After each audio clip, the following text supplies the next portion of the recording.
Well, hey there, girls. It's Lily, and I'm here to read chapter 6 of Charlotte's Web. It's called Summer Days, and it begins on page 42. Don't forget to grab your bingo card so you can mark it if there's anything that you haven't marked yet. The early summer days on a farm are the happiest and fairest days of the year. Lilacs bloom and make the air sweet and then fade. Apple blossoms come with the lilacs, and the bees visit around among the apple trees. The days grow warm and soft. School ends, and children have time to play and to fish for trouts in the brook. Avery often brought a trout home in his pocket, warm and stiff and ready to be fried for supper. Now that school was over, Fern visited the barn almost every day to sit quietly on her stool. The animals treated her as an equal. The sheep lay calmly at her feet. Around the 1st of July, the work horses were hitched to the mowing machine, and Mr. Zuckerman climbed into the seat and drove into the field.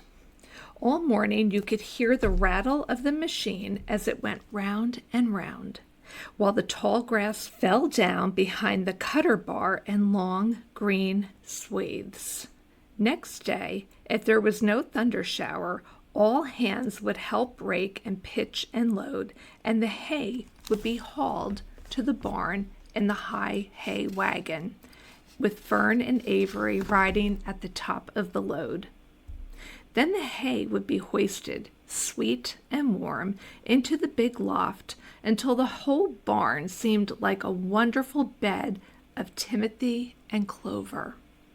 It was fine to jump in and perfect to hide in, and sometimes Avery would find a little grass snake in the hay and would add it to the other things in his pocket. Early summer days are a jubilee time for birds. In the fields around the house, in the barn, in the woods, in the swamp. Everywhere love and songs and nests and eggs. From the edge of the woods, the white-throated sparrow, which must come all the way from Boston, calls, "Oh, Peabody, Peabody, Peabody." On an apple bough, the phoebe teeters and wags its tail and says, "Phoebe, Phoebe." The song sparrow, who knows how brief and lovely life is, says, "Sweet, sweet, sweet interlude, sweet, sweet, sweet interlude." If you enter the barn, the swallows swoop down from their nests and scold, "Cheeky, cheeky," they say. In early summer, there are plenty of things for a child to eat and drink and suck and chew.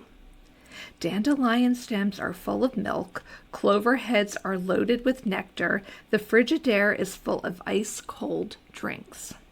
Everywhere you look is life, even the little ball of spit on the weed stalk, if you poke it apart, has a green worm inside it. And on the underside of the leaf of the potato vine are the bright orange eggs of the potato bug. It was on a day in early summer that the goose eggs hatched. This was an important event in the barn cellar. Fern was there, sitting on her stool, when it happened. Except for the goose herself, Charlotte was the first to know that the goslings had at last arrived. The goose knew a day in advance that they were coming. She could hear their weak voices calling from inside the egg. She knew they were in a desperately cramped position inside the shell and were most anxious to break through and get out. So she sat quite still and talked less than usual. When the first gosling poked its gray-green head through the goose's feathers and looked around, Charlotte spied it and made the announcement. "I am sure," she said, "that every one of us here will be gratified to learn that after 4 weeks of unremitting effort and patience on the part of our friend the goose, she now has something to show for it. The goslings have arrived. May I offer my sincere congratulations?" "Thank you, thank you, thank you," said the goose, nodding and bowing shamelessly. "Thank you," said the gander. "Congratulations," shouted Wilbur. "How many goslings are there? I can only see one." "There are 7," said the goose. "Fine," said Charlotte. 7 is a lucky number." "Luck had nothing to do with this," said the goose. "It was good management and hard work." At this point, Templeton showed his nose from his hiding place under Wilbur's trough. He glanced at Fern, then crept cautiously toward the goose, keeping close to the wall. Everyone watched him, for he was not well liked and not trusted. "Look," he began in his sharp voice, "you say you have 7 goslings. There were 8 eggs. What happened to the other egg? Why didn't it hatch?" "It's a dud, I guess," said the goose. "What are you going to do with it?" continued Templeton, his little round beady eyes fixed on the goose. "You can have it," replied the goose. "Roll it away and add it to that nasty collection of yours." Templeton had a habit of picking up unusual objects around the farm and storing them in his home. He saved everything. "Certainly, certainly," said the gander. "You may have the egg, but I'll tell you one thing. Templeton, if I ever catch you poking your ugly nose around our goslings, I'll give you the worst pounding a rat ever took." And the gander opened his strong wings and beat the air with them to show his power.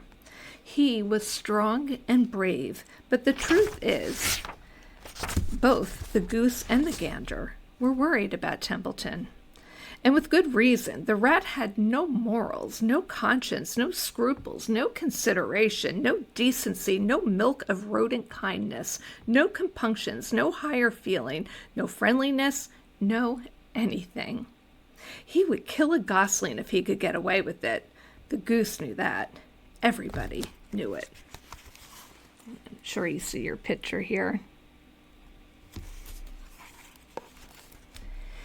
With her broad bill, the goose pushed the unhatched egg out of the nest, and the entire company watched in disgust while the rat rolled it away. Even Wilbur, who could eat almost anything, was appalled. "Imagine wanting a junky old rotten egg," he muttered. "A rat is a rat," said Charlotte. She laughed a tinkling little laugh. "But, my friends, if that ancient egg ever breaks, this barn will be untenable." "What's that mean?" asked Wilbur. "It means nobody will be able to live here on account of the smell. A rotten egg is a regular stink bomb." "I won't break it," snarled Templeton. "I know what I'm doing. I handle stuff like this all the time." He disappeared into his tunnel, pushing the goose egg in front of him. He pushed and nudged till he succeeded in rolling it to his lair under the trough. That afternoon, when the wind had died down and the barnyard was quiet and warm, the great goose led her 7 goslings off the nest and out into the world. Mr. Zuckerman spied them when he came with Wilbur's supper.